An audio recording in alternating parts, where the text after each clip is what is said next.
Welcome to Season 2, Episode 7 of Rev Ron's Yule log, and we start, as we always do, with a piece of music this week from Australian fraternal duo Joel and Luke Smallbone. It is For King and Country playing Little Drummer Boy.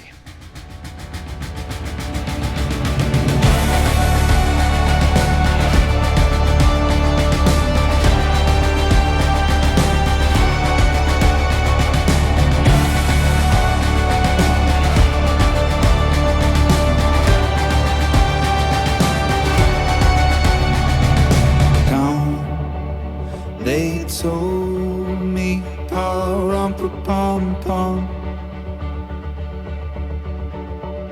a newborn king to see, pa-rum-pa-pum-pum. Our finest gifts we bring, pa-rum-pa-pum-pum, to lay before the king, pa-rum-pa-pum-pum, rum-pa-pum-pum, rum-pa-pum-pum. So to honor him, pa-rum-pa-pum-pum, when we come.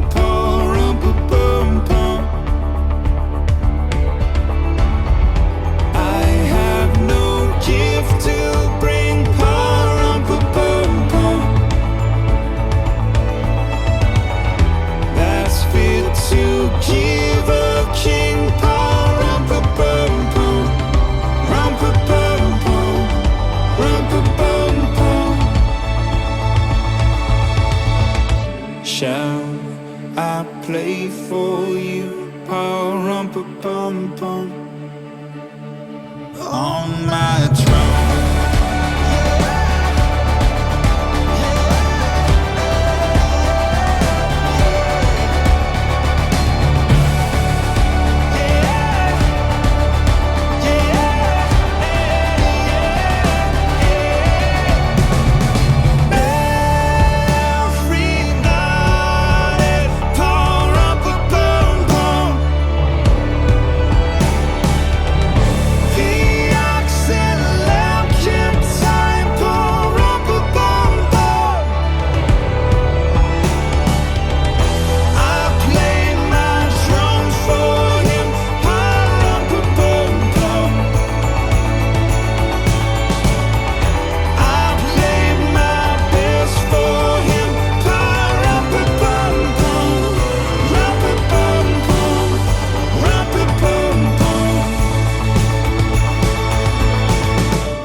Smiled at me, pa-rum-pa-pum-pum, me and my drum, me and my drum.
And fading into the Christmassy distance there was Little Drummer Boy, performed by For King and Country, and welcome to the next episode of Rev Ron's Yule Log, where I have another guest with me.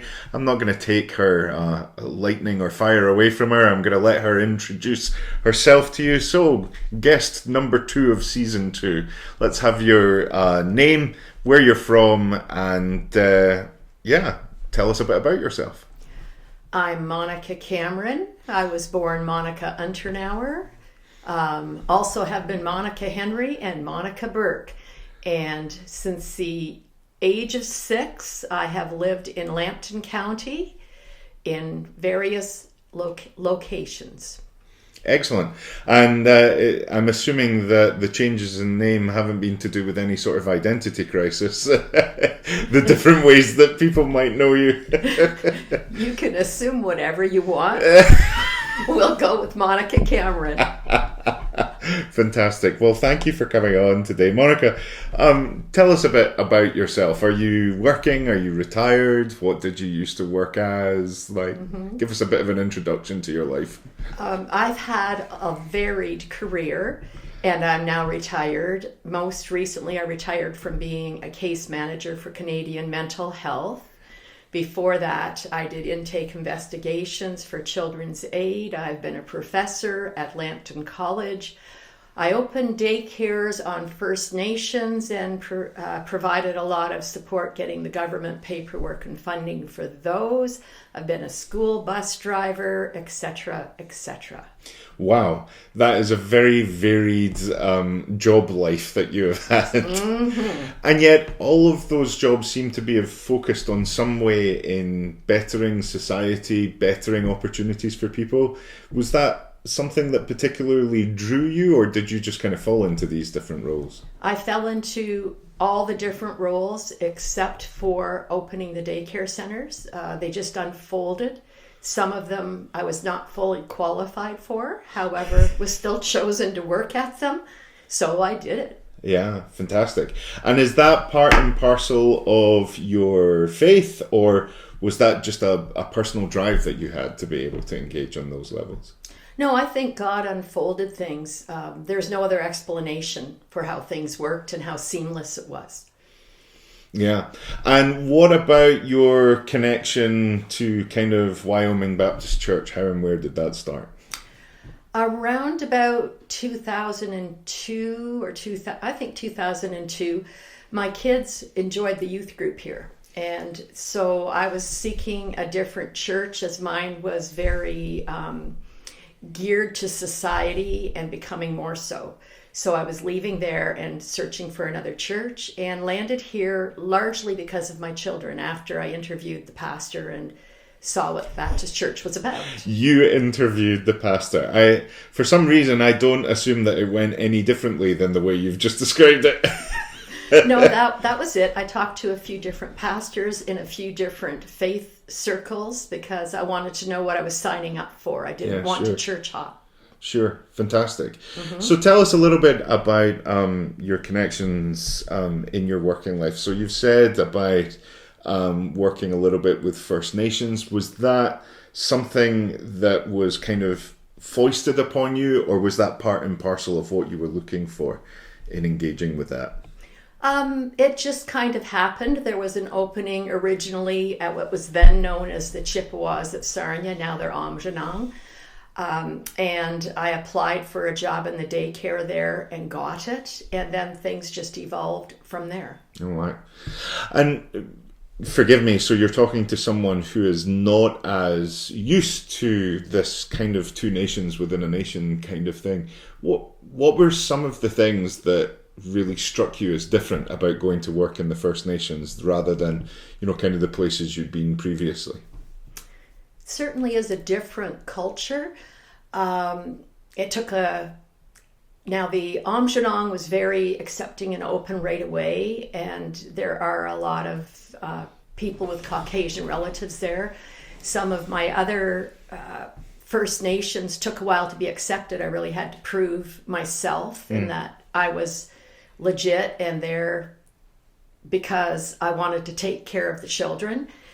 or teach, because I also went on as a professor for Lambton College and St. Clair College later in my career.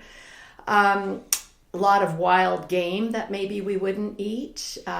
Certainly a traditional religion that is different from Christianity, but also a large Christian base on some of the First Nations that is very evangelical and strong. So I think maybe just everything was a little more, not that it was different as much as people really worked harder to represent what they believed in whatever area that might have been. Okay. And what was kind of the relationship like when you were working? Because I'm assuming that this is not in the late 2000s or the mid 2000s that we're talking about. We're going back a few years. Mm-hmm. What was the time frame you were working with, and what was the sort of relationship between First Nations and people with, kind of Christian beliefs? What was that like? It was the 1990s, and there are and were quite a few Christian people working on the First Nations, but there also were quite a lot of traditionalists, and I endeavored to learn about those beliefs as well. I think it's really good if we learn. We don't have to practice things to learn them. Mm-hmm. I lost track of your question, sorry. That's okay. It was a long-winded and boring question. No, it was, what did you learn about the relationship between, kind of Christianity and the First Nations? Like, was there difficulties that had to be overcome, or were they relatively accepting of people who were coming from a faith basis? Completely depends on the First Nation and what their historical experiences were. Some have experienced extremely horrific things done in the name of the Christian church, and some have experienced much less horrific things. So it really depends on each First Nation, where they're located, what church came in, whether it was evangelical, Anglican, Catholic. They all handled things differently. So there is no paintbrush to paint that with. I can't really give that to you from my Caucasian perspective and my experiences. Yeah, of course. What were some of the things? You said in some ways people were pretty accepting of you quickly, and in other cases you had to work hard. What were some of the things that you needed to do to be able to prove, I suppose, that you were kosher to these people? I think with consistency and consistently taking care of the children and showing I cared, and then having some opportunities presenting themselves, such as maybe game turning up in our yard and calling someone to come and get it. Yeah. Because the one First Nation I worked on was circled by a bush on one side and a river on the other, so we got various desirable woodland creatures. Mm-hmm. That was my first experience with turtle soup, when we had a very large snapping turtle in our playground that I needed removed before I could let the kids out. So just things presented themselves that allowed me to show who I was. Okay. And whenever you went in on the back of being, I'm assuming at times you'll have gone in individually and sometimes on the back of being with an agency of some form or another. Was there ever any negotiation that you had to engage with at that point? Aside from my salary, like you do for various jobs, not really. No. When I went for other institutions like Lambton College or St. Clair College, they negotiated. I showed up. Okay, that seems fair. And what sort of things, you mentioned being a professor at the college as well. What was some of the things that you were teaching? Primarily early childhood education courses. I also taught psychology and sociology frequently, and occasionally English, and group dynamics. Wow. And did you have full classes for these? I mean, I don't even know how the college system here works. They're not as big as university classes, so you're not in a huge theater. It's more of a classroom setting. Okay. But you're still looking at anywhere from 25 to 45 students in the classroom. You can take more students because the students are paying to be there, so it's quite different than a younger school system. Of course. Well, we've asked everyone who's been coming along to bring us pieces of music, and I'm delighted to say that the four that you've picked are varied in very different ways. Do you want to tell us a little bit about, what draws you to things like, well, the first two that we're going to hear is Santa Baby by Eartha Kitt and Stille Nacht by the Choir of King's College, Cambridge. Two very different styles of music, if nothing. What drew you to picking those pieces? Santa Baby's just fun. And we're allowed to have good, clean fun and just enjoy it. And if somebody wants to drop a ring under my tree, they can go right ahead. Silent Night is a song my mom sang in German whenever she heard it. And it just reminds me of her and very much reminds me of the Christmas season. Well, fantastic. I'm looking forward to the next parts with you, Monica. But first up, Santa Baby by Eartha Kitt.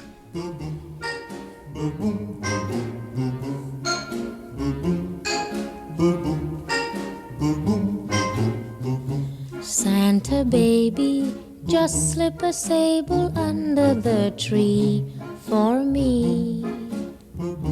Been an awful good girl, Santa baby, so hurry down the chimney tonight.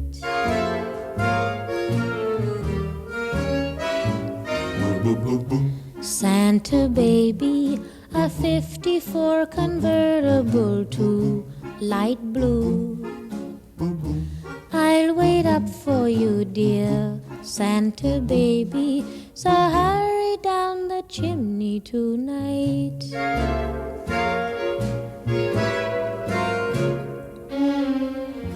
Think of all the fun I've missed. Think of all the fellas that I haven't kissed. Next year I could be just as good if you check off my Christmas list. Santa baby, I want a yacht, and really that's not a lot. Been an angel all year, Santa baby, so hurry down the chimney tonight.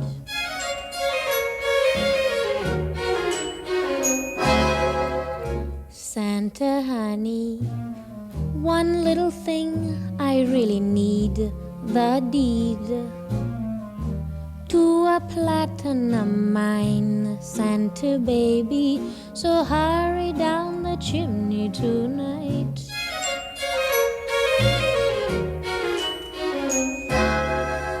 Santa cutie, and fill my stocking with a duplex and checks. Sign your X on the line, Santa cutie, and hurry down the chimney tonight.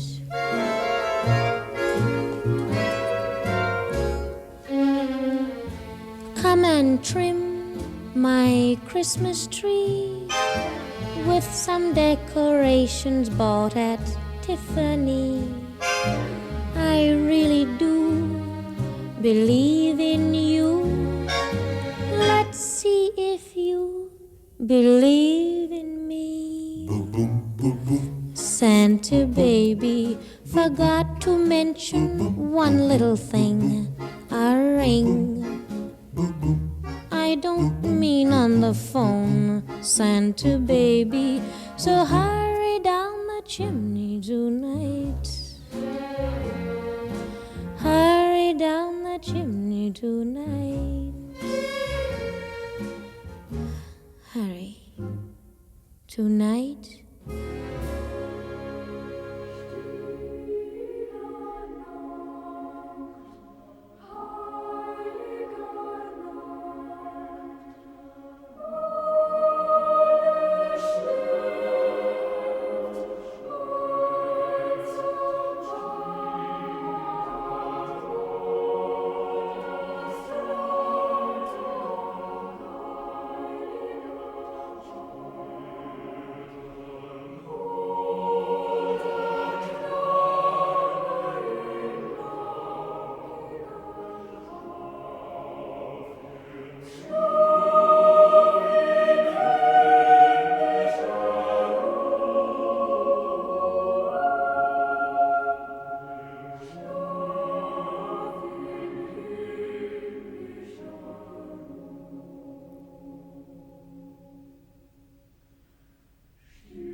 And that is the ethereal voices of King's College Choir in Cambridge singing the German version of Silent Night, Stille Nacht. I'm here on our second episode of this season. I think altogether we're on episode 7 of Rev Ron's Yule Log. Monica Cameron is here with me, and Monica, we're moving into this next part where we can talk a little bit about our faith and about Jesus. And so the question, how did you find Jesus, or indeed how did Jesus find you? I think Jesus found me. I don't come from a Christian household. My son and I are the only two in the family that profess Christ in the immediate family, although I do have a cousin who became a Lutheran nun over in Germany, and she's the only one over there.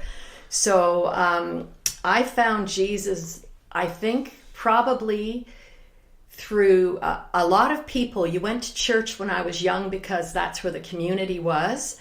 And so various influences there, but we never missed an episode of Billy Graham, interestingly enough. Partly because there were not a lot of channel choices, and partly because he was riveting. And so not knowing a lot, I professed Christ probably a dozen times before I found out you only have to do it the one time. And just making sure to cover the bases. So I should have that nailed down. Because of that, I really don't have the date like a lot of people do, whose parents maybe wrote it down or whatever, because there was no one there to do that. But that would be the beginning. Okay. And the rest of the family did stop going to church, but I kept going. Okay. So, what's your earliest memory then of church? Oh my goodness, I was a very little child in Thunder Bay, and my cousin was walking me home, and she had on white gloves, and she touched a chalk picture of mine I did in Sunday school, and it rubbed off on her gloves. Oh wow. And I would have been 3 or 4. My word, that is going back. So church, I suppose then, are you implying that faith, as opposed to having this one massive moment, it's been like a growing evolution for you? Yes, and it's still growing. Excellent. Absolutely. How is, in looking back, what are some of the key differences that you see about you in faith in Jesus as you were to where you are now? I think maybe just it's easier. There's acceptance. More rolls off your back because, like, God can take it. I'm not in control. Yeah. When I remember I'm not in control, that works really well. Doesn't it for all of us? What about big influences? Did you have, I mean, you've mentioned Billy Graham being something that was quite important. Mm-hmm. Any other kind of big influences in your life of faith?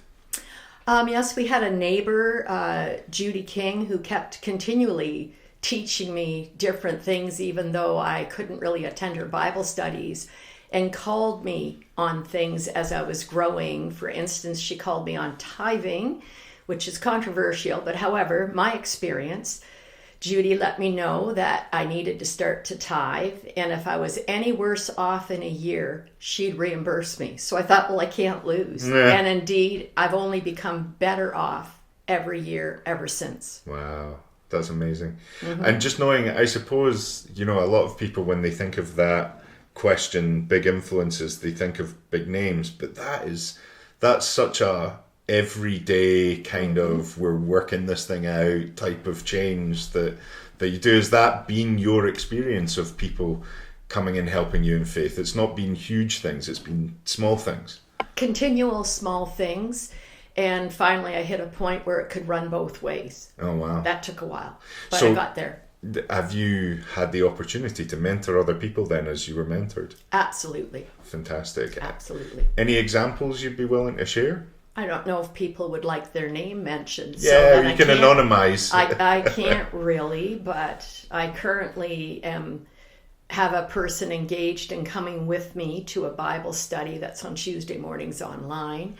I have purchased a lot of Bibles for a lot of people that didn't have them yet, but were interested and curious, and have led small group studies in my home and indeed at this church. Do you think it's important for Christians who are, kind of more experienced like yourself to be willing to give back into, kind of the souls of the church, the people who are there, of their knowledge, their experience, their favor, we might want to say? If you want to see the church grow, both spiritually and in numbers, you need to. Yeah.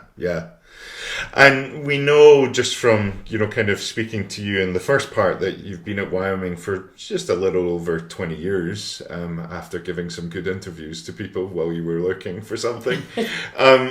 Tell us about what you've done at Wyoming Baptist and why you're still here.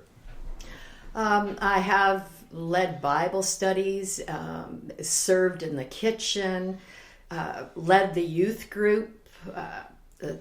That was rather exciting. Then just became snack mom for the youth group, so they had pretty awesome snacks. Worked in the kitchen. I'm a missions and outreach now, and right now I'm also an elder. Just kind of wherever I fit and was needed, I went. Yeah. What draws you to stay at Wyoming Baptist? What is it that you love about being here? There is really good camaraderie at Wyoming Baptist Church, as well as good teaching, and it's a big part of my social world now. Yeah, and that kind of socialization is super important. Community in Christ, that's right at the core of what we are and who we are. Absolutely.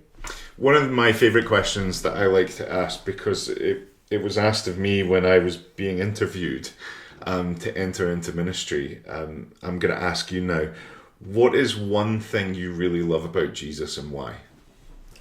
His acceptance of everybody where we're at.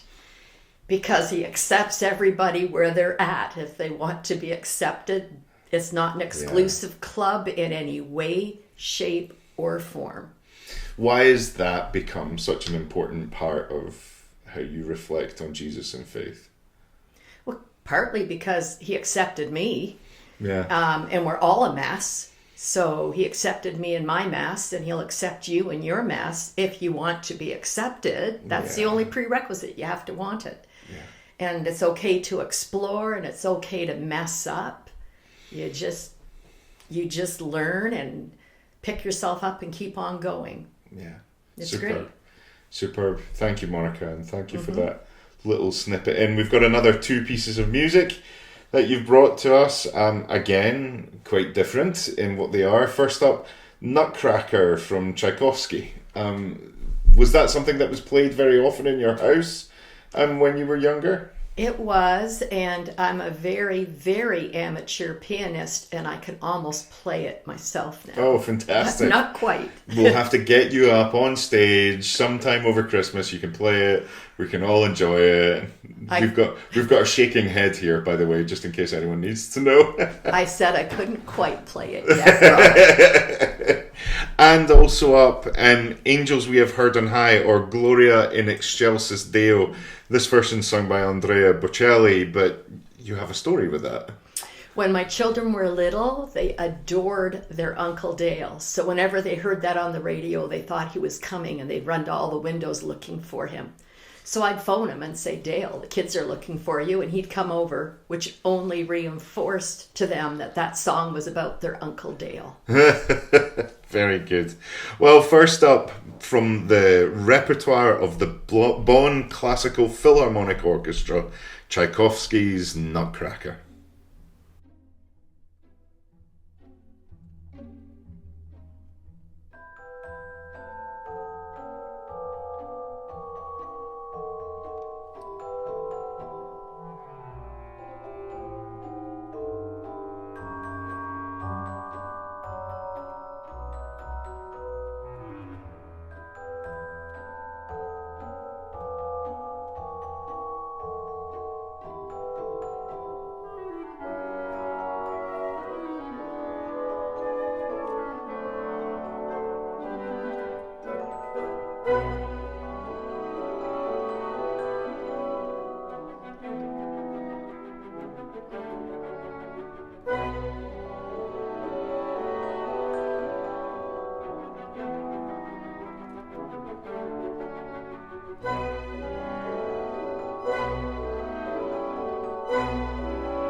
ya resuena melodiosa la angélica legión, con la nueva venturosa por los valles la canción. Gloria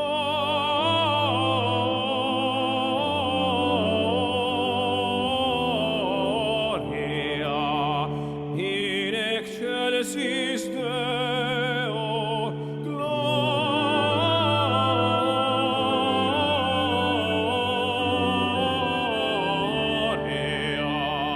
in excelsis Deo.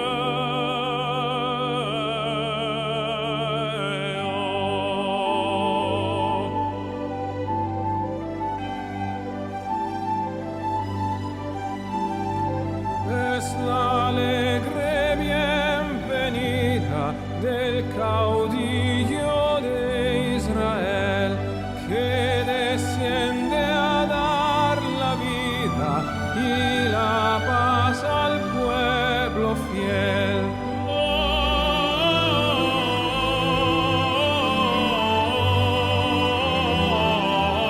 Gloria in excelsis Deo, gloria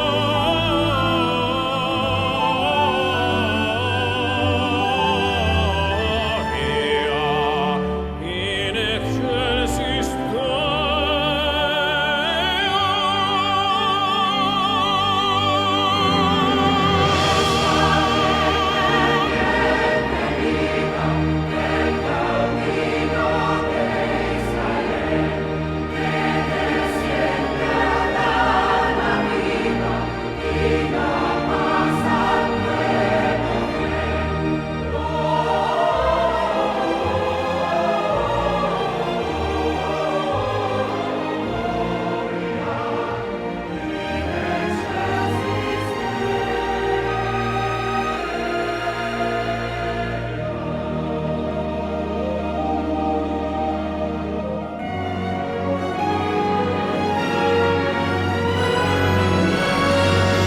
Aunque débil hoy se muestra en profunda humillación, Él sostiene con su diestra de los orbes la extensión.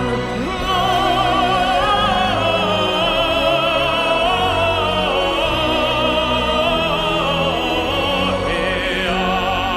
in excelsis Gloria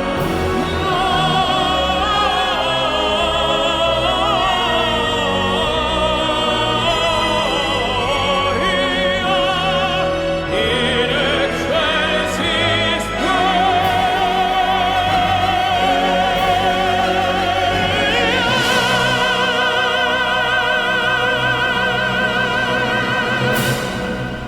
And fading into the background, the sonorous tones of Andrea Bocelli singing Angels We Have Heard on High, or Gloria in Excelsis Deo.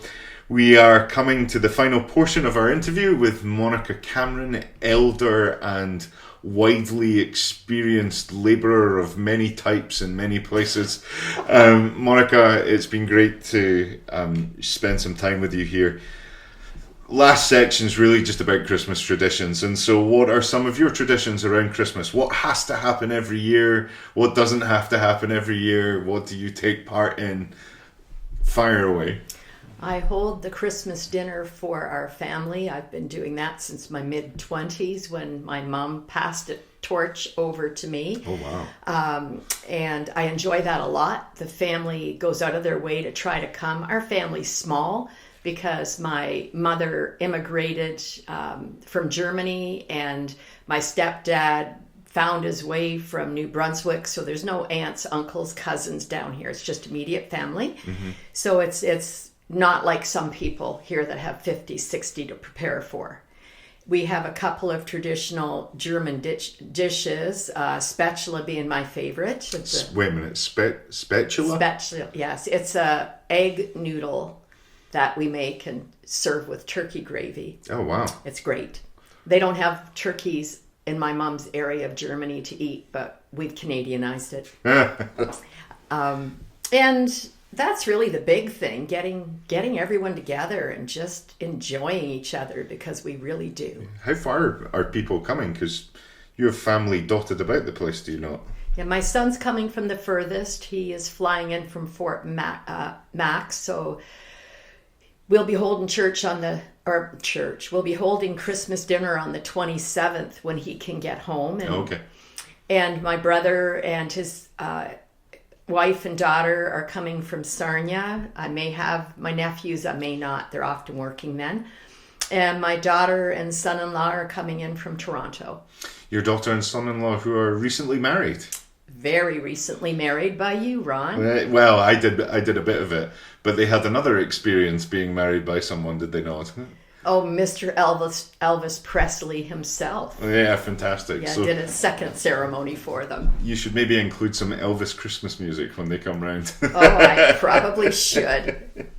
And how many meals? So you've only going to have the one big main meal. Do you kind of do anything with anyone in the church for Christmas as well? Well, we had our big church meal. I'll be doing that meal. And then on New Year's Eve, I'll be doing a potluck with a handful of the single ladies from church here. And that just started last year and kind of is nice through the winter for people who are living alone. So I try to do something once a month. Did that last winter. We'll do it this winter, and we'll see how long it carries on. And just a bit of gathering together in the middle of the snow. Yeah, It's always good. Yes, it is. Always good to have. And what about other things that you do? Do you do Christmas movies or anything like that? Do you have a favourite? No, I just watch what I want to watch at the time. Well, maybe my favorite is Charlie Brown. Charlie Brown's Christmas. Yeah, fantastic. Charlie Brown is hugely popular over here in a way that it isn't back in the UK, but I'm delighted about that because I used to love Snoopy. What about you have an extra family member of a different species than human that is in your house. Do you want to tell us a little bit about them, and do they have anything that they do for Christmas? No, they don't have anything special. They get to eat leftovers because they're animals and they enjoy them. I have a parrot, Cody, she's an African gray, and she's now around 30. I'd have to look to be sure. I've had her since she was about 5 weeks old. And I have a cat who's very spoiled because I am now a senior lady who lives alone. Mm-hmm. So she gets pampered way more than any cat should, and we both enjoy it. Yeah, excellent. And final question. If you were to have a Christmas getaway, what would be your perfect Christmas getaway? At this exact moment, I think it would be somewhere warm with the whole family and someone else then serving us Christmas dinner on a beach in the shade because we're all rather pale. Fantastic. Well, Monica, thank you so much for coming in and visiting and sharing some time with us. And for those who are listening, we hope that you've been able to get to know Monica a little bit better. There's going to be another episode next week for us to tap into, for us to listen to. But for the moment, we're going to close with a Josh Groban classic from his album of Christmas music. It is the Christmas song. Thank you for joining us, and we'll see you next week.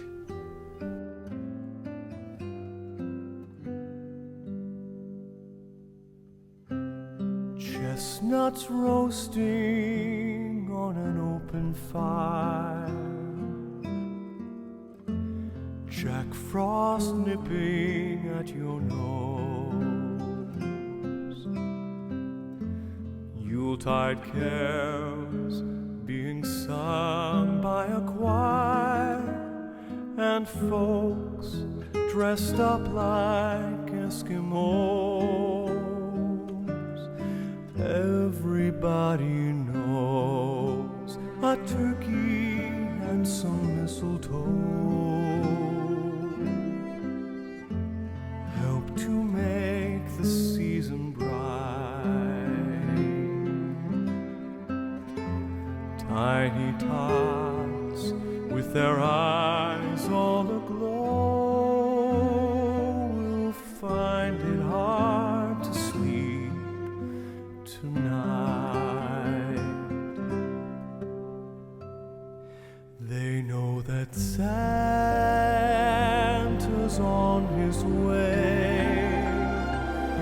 He's loaded lots of toys and goodies on his sleigh, and every mother's child is gonna spy to see if reindeer really know how to fly.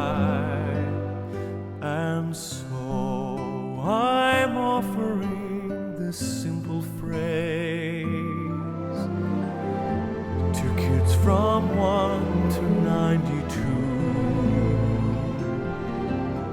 Although it's been said many times, many ways, Merry Christmas to you.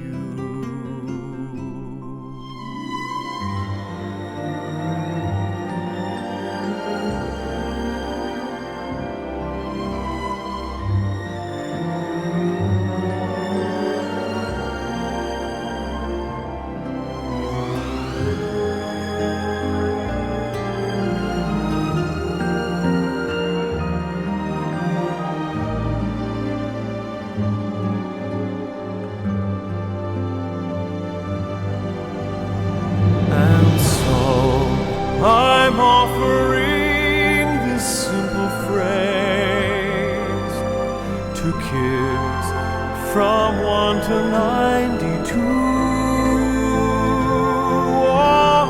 Although it's been said many times, many ways,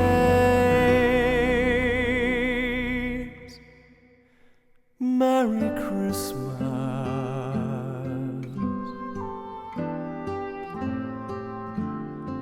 Merry Christmas.